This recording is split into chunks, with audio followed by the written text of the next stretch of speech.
2 साल पहले क्या 2 साल पहले क्या दिख नहीं रही हूँ? आप तो हमेशा देखते हैं मुझे।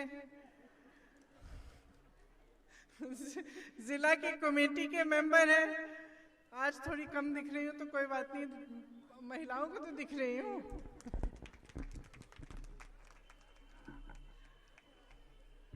आज से 2 साल पहले मुझे कांग्रेस पार्टी ने उत्तर प्रदेश का प्रभारी बनाया। तब से मैं उत्तर प्रदेश में जगह जगह जा रही हूँ, लोगों से मिल रही हूँ। 1.5 साल पहले पास में उन्नाव में एक लड़की का बलात्कार हुआ था और उसके बाद उसको जलाया गया था, उसकी हत्या की गई थी। मैं उस लड़की के घर गई। उस लड़की के घर में उसकी भाभी थी और उसके पिताजी। मैं कम से कम 1 घंटे के लिए उस लड़की के घर में बैठी रही। पिताजी कुछ नहीं बोले, चुप थे। उनकी भाभी जी ने मुझे पूरी कहानी बताई कि क्या हुआ, कैसा हुआ, उस लड़की की मृत्यु के बाद किस तरह से परिवार को प्रताड़ित किया गया, उससे पहले किस तरह से उसकी छोटी बेटी को धमकाया गया, उसे धमकाया गया, भाइयों को पीटा गया, उसके पिताजी को पीटा गया। उसके पिताजी ने कुछ नहीं कहा। कुछ समय बाद वो फूट फूट के रोने लग गए अचानक। और फिर उन्होंने मुझे कहा कि बेटी, मेरी बेटी मेरे बेटों से भी बढ़कर थी। मेरी बेटी के साथ जो भी हुआ वो घबराई नहीं, वो लड़ी। सुबह उठकर मुझे कहती थी कि पापा तुम मेरे साथ मत आओ, मैं अकेली जाऊंगी। अकेली ट्रेन में रायबरेली आती थी अपने मुकदमे को लड़ने के लिए, क्योंकि उन्नाव में उसका एफआईआर दर्ज भी नहीं हुआ था। उसके बाद कई ऐसे हादसे हुए। हाथरस में एक लड़की का बलात्कार किया गया, आपने कहा। बीच रात में उसके अंतिम संस्कार किए गए। उसके माता पिता ने उसका चेहरा भी नहीं देखा। पुलिस प्रशासन ने उनको उसका चेहरा भी नहीं देखने दिया। कुछ समय पहले मैं ललितपुर गई। ललितपुर में 2 किसानों ने आत्महत्या की। वहां मुझे एक किसान की बेटी सविता मिली। सविता को इतना दुख हो रहा था अपने पिता की मृत्यु के बारे में, रो रही थी बहुत जोर से। अभी शादी हुई थी 1 महीने पहले। कह रही थी मेरी माँ अकेली पड़ जाएगी, उसका देखभाल कौन करेगा। मेरे मन में आया कि इतना अत्याचार हो रहा है महिलाओं पे। जब एक हादसा होता है परिवार में, जब किसी की मृत्यु होती है, किसान ने आत्महत्या की, अंत में उसका भी बोझ महिला उठा रही है। उसकी विधवा अकेली, उसकी बेटी अकेली है। तो बार बार यही दिखता है जहां जहां मैं जाती हूं कि महिलाओं का अत्याचार हो रहा है। यहां तक कि जब मैं गिरफ्तार हुई, मेरी पुलिस की बहनें हैं यहां, मैं गिरफ्तार हुई सीतापुर में। सुबह के 4 बजे थे। खूब लड़ी मैं, आपने देखा होगा। महिला पुलिस कर्मी मेरे साथ लड़ी, उनका कर्तव्य था, उन्होंने निभाया। 4 बजे मुझे जब जीप में बिठा के 2 महिला कर्मी, पुलिसकर्मी ले गए गिरफ्तार करके। मेरे पास में बैठी थी, एक का नाम पूजा था, एक का नाम मधु। मेरे मन में आया 4 बजे हैं, ये यहाँ सड़क पे खड़ी हैं, अपनी ड्यूटी कर रही हैं, बच्चे घर पे होंगे, घर जाके परिवार भी संभालना पड़ेगा। मैंने बातचीत की थोड़ी उनसे, उनका भी शोषण हो रहा है, क्योंकि वो जिस तरह से काम कर रही हैं, कितने घंटे काम कर रही हैं, उसके बाद उनको घर भी जाना पड़ता है, घर को संभालना पड़ता है। जितना वेतन उनको मिलता है वो क्या काफी है? तो हर तरफ जहां जहां देखो महिला का शोषण हो रहा है। जो उसका अधिकार है, उसका हक है, उसको नहीं मिल रहा है। मेरे मन में आया कि महिलाओं के लिए कुछ करना है, और सबसे बड़ी चीज क्या कर सकते हैं हम आपके लिए, कि आपको समझा सकते हैं कि आप अपनी शक्ति को पहचानो। हमने ये शक्ति विधान बनाया, महिलाओं के लिए घोषणा पत्र है। इसमें तमाम घोषणाएं हैं जो हम आपके लिए हम कार्यक्रम करना चाहते हैं, जो चीजें हम आपको सशक्त करने के लिए करना चाहते हैं। अब देखिए, परिवर्तन लाना है तो हम सबको एकजुट होकर लाना पड़ेगा। हमें समझना पड़ेगा कि हम इस देश की आधी आबादी हैं। इसका क्या मतलब है? कोई हमें राजनीति में सीरियसली ले क्यों नहीं रहा है? मेरे से यूपी में जो भी मिलने आता है, चाहे आशा बहुएं हों, चाहे आंगनवाड़ी की महिलाएं हों, चाहे कोई भी वर्ग के, कोई समाज के कोई लीडर हों, सब आके मुझे कहते हैं कि हम 2-3 लाख लोग हैं या हम 5 लाख लोग हैं, आप हमारे लिए कुछ काम करेंगे तो हम आपके लिए वोट देंगे। तो आप बताइए, अगर सारी महिलाएं एकजुट हो जाएं और उन्होंने तय कर लिया कि हम इस देश की राजनीति बदलेंगे, कि ये जो राजनीति हो रही है हमारे सामने ना, तो चुनाव के सामने बड़े बड़े नेता आके तमाम घोषणाएं कर लेते हैं, चुनाव के बाद भूल जाते हैं। ये राजनीति जहां हमें चुनावी मंचों से ये सिखाया जाता है, सांप्रदायिकता सिखाई जाती है, जातिवाद सिखाया जाता है, ये राजनीति हमें बंद करनी है। हमें चाहिए अपने भविष्य की राजनीति, हमें चाहिए विकास की राजनीति। हम जानना चाहते हैं हमें तुम मजबूत कैसे बनाओगे, हमारे लिए क्या करोगे। अगर इस देश की सारी महिलाएं एकजुट होकर एक आवाज उठाएं कि हमें ऐसी राजनीति दो, नहीं तो हम तुम्हें वोट नहीं देंगे, तो बताओ, आप बताओ, कैसे नहीं बदलेगी इस देश की राजनीति? आप देखिए, हमने एक पहल की है। हमने कहा महिलाएं अपनी शक्ति पहचानो, एकजुट हो जाओ। एक नारा दिया आपको, लड़की हूं, लड़ सकती हूं, ठीक है। एक घोषणा पत्र निकाला जिसमें सिर्फ महिलाओं के लिए हम क्या करना चाहते हैं वो लिखा। क्या हुआ? बाकी पार्टियों ने घोषणा शुरू कर दी। आपका आशा बहुओं का मानदेय बढ़ाया गया है कल परसों, अभी तक तो 5 सालों में नहीं किया था, अब क्यों कर रहे हैं? क्योंकि अब पहचान रहे हैं कि ये महिला जागरूक हो गई हैं, महिलाएं समझ रही हैं कि उनमें शक्ति है। परसों प्रधानमंत्री जी ऐसी पहली सभा करने जा रहे हैं जिसमें उन्होंने सिर्फ महिलाओं को बुलाया है। मैं तो बहुत खुश हूं, मैं तो बहुत खुश हूं। सारी पार्टियां अब महिलाओं के बारे में बात कर रही हैं। सारी पार्टियां कह रही हैं कि अरे अगर हमने महिलाओं के लिए कुछ नहीं किया तो ये तो हमें वोट ही नहीं देंगी। तो समझ रही हैं आप, एक छोटी सी पहल से, अभी तो परिवर्तन आया ही नहीं है, लेकिन इस छोटी सी पहल से जितनी भी राजनीतिक पार्टियां हैं सब उठ गई हैं, जाग गई हैं। सब कह रही हैं कि महिलाओं के लिए कुछ तो घोषणा करनी पड़ेगी, हमें छोटी छोटी घोषणाएं करनी है। लेकिन एक मानसिकता होती है।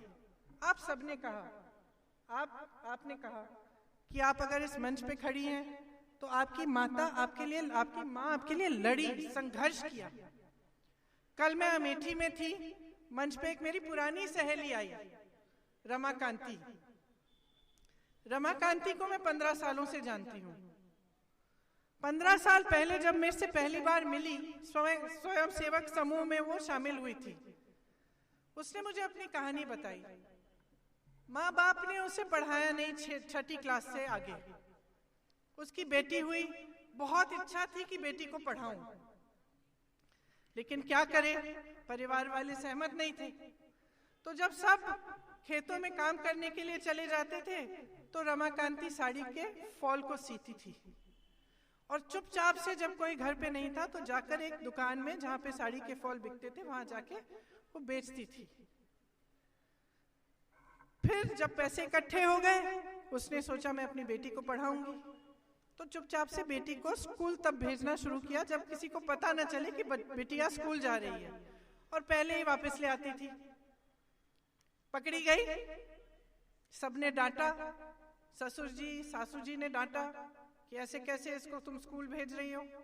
तो रमाकांति ने कहा, उनसे एक सौदा किया कि मुझे इसको भेजने दो, इसकी पढ़ाई की फीस मैं भरूंगी।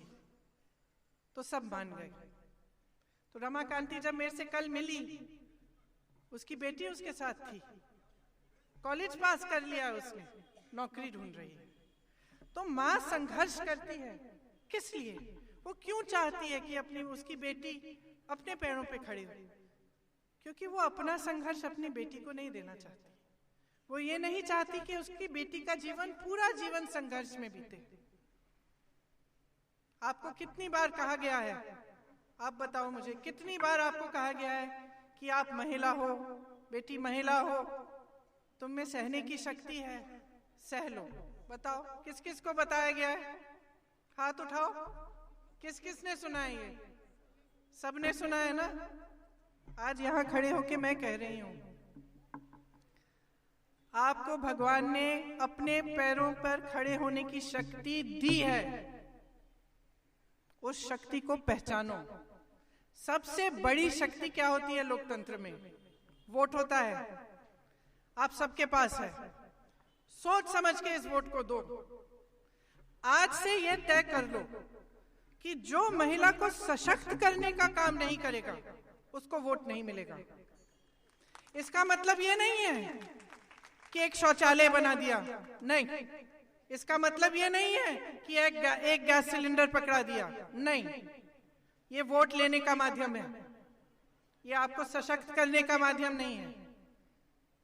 आपको पढ़ाएं लिखाएं, आपको नौकरी दें, रोजगार दें, आपको आगे बढ़ने की शक्ति दें, समाज में ऐसा बदलाव लाएं कि आपका शोषण न हो, जब आप पर अत्याचार हो तो आपकी सुनवाई हो। जहां जहां मैं जाती हूं महिलाओं पे अत्याचार हो रहा है, उल्टा आरोप महिला पे लग रहा है। उस पे आरोप लग रहा है कि उसने क्या किया, जब अत्याचार उस पे है। जहां जहां जाती हूं महिला आती है मेरे पास या उसका परिवार आता है, वो मुझसे कहते हैं कि हमारा एफआईआर दर्ज नहीं हो रहा है। उल्टा हम पे एफआईआर दर्ज कर दिए हैं अपराधी ने, अपराधी के परिवार ने। तो ये जो हो रहा है गलत है। बहुत सह लिया है, बहुत चुप रहे हैं। और एक इतनी बड़ी शक्ति, आधा देश, आधा प्रदेश, इतनी बड़ी शक्ति, और आप अपनी शक्ति को पहचान नहीं रही हो। देखो ना, एक नारा दे दिया, लड़की हूं लड़ सकती हूं।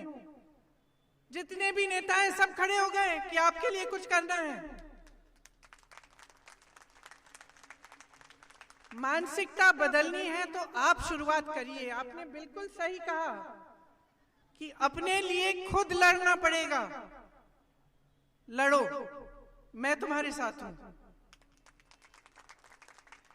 जितनी भी शक्ति मुझ में है वो तुम्हारे साथ है। राजनीतिक शक्ति, कांग्रेस पार्टी की पूरी राजनीतिक शक्ति तुम्हारे पास है, तुम्हारे साथ है। मैं खड़ी होंगी तुम्हारे साथ, और साथ में हम परिवर्तन लाएंगे। एक साथ होकर हम इस देश, इस प्रदेश को समझाएंगे कि महिलाओं को नकार नहीं सकते। महिला चुप नहीं रहेगी। अगर उसका शोषण होगा तो वो खड़ी हो जाएगी, अपना हक मांगेगी। आज से अपना हक मांग रही है।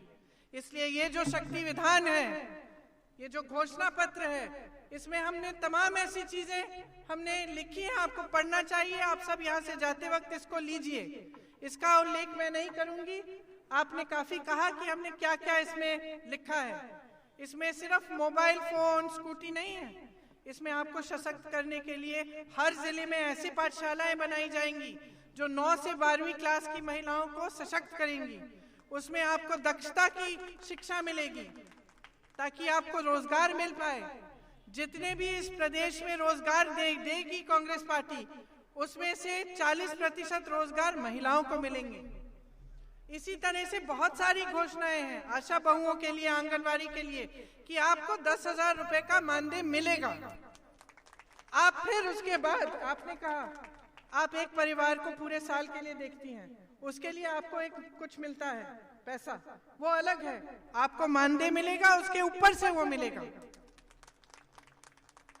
एक गैस सिलेंडर की बात करते हैं, हम कहते हैं 3 लीजिए, क्योंकि सरकार दे सकती है। सरकार के पास बहुत पैसा है, सही जगह नहीं डाला जाता। बड़े बड़े हवाई जहाजों में हमारे प्रधानमंत्री उड़ते हैं, 8,000 करोड़ का हवाई जहाज है। अगर उस 8,000 करोड़ रुपए को आपकी शिक्षा में डाल देते तो क्या नहीं हो सकता है। अगर आपकी सेहत के लिए कोई इंतजाम होता, कोरोना में आशा बहुओं ने, आंगनवाड़ी की बहनों ने ही तो सबका देखभाल किया। ज्यादातर नर्स अस्पतालों में महिलाएं हैं, इतनी सारी महिला डॉक्टर हैं। क्या किया सरकार ने? मदद की, उनको बोला कि आपने इतनी बड़ी सेवा की है देश की, हम आपको और सशक्त करेंगे। नहीं किया। इसीलिए बहुत ही जरूरी है कि आज आप अपनी शक्ति समझें। देखिए, आज आप अपने लिए लड़ना शुरू नहीं करेंगी तो कब करेंगी? मेरी इतनी नौजवान बहनें हैं, यहाँ पे बच्चियां हैं स्कूल की, अपना भविष्य बनाना चाहती हैं, रोजगार चाहती हैं, अपने लिए लड़ना चाहती हैं। सरकार का काम है कि इनको सशक्त करे। सरकार का काम है कि आपको मौका मिले। तो मैं आपसे आग्रह करती हूं, आप हमें शक्ति दीजिए, हम आपको शक्ति देंगे। हम सब महिलाएं हैं, ठीक है, संघर्ष है हमारा जीवन, लेकिन हम लड़ना जानते हैं। और जब हम खड़े हो जाएंगे, एकजुट हो जाएंगे, तो कोई हमें रोक नहीं पाएगा। तो मेरे साथ कहिए एक बार, मैं लड़की हूं। और जोर से, मैं लड़की हूं, मैं लड़की हूं, मैं लड़की हूं। जय हिंद, धन्यवाद।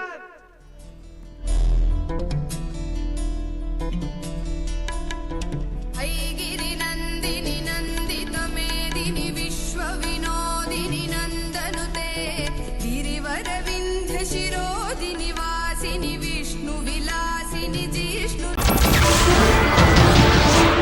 नमस्कार, मैं हूं मानक गुप्ता। अगर आपको हमारा ये वीडियो पसंद आया हो तो इसे लाइक और शेयर जरूर करें। और हां, हमें सब्सक्राइब और फॉलो करना ना भूलें, ताकि आप देश और दुनिया की कोई खबर मिस ना करें। तो जुड़े रहिए हमारे साथ और देखते रहिए न्यूज़ 24।